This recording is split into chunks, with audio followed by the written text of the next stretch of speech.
Isang lalaki ang umakyat sa billboard sa Quirino Highway Corner, Mindanao Avenue Underpass sa Quezon City nito lamang Setyembre 5 ng kasalukuyang taon. Nagdulot ito ng tensyon matapos niyang bantaan na sasaktan ng sarili gamit ang isang bato.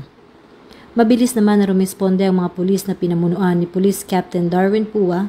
Sa halip na gumamit ng dahas, pinili niyang kausapin ang lalaki ng may pasensya at pag-unawa. Naging matagumpay at mabilis naman ang aksyon ng LGU at kapulisan, kaya naman naiwasan ang peligrong maaring nagaantay sa lalaki na agad namang dinala sa General Hospital ng Quezon City bago inilipat sa presinto para sa investigasyon.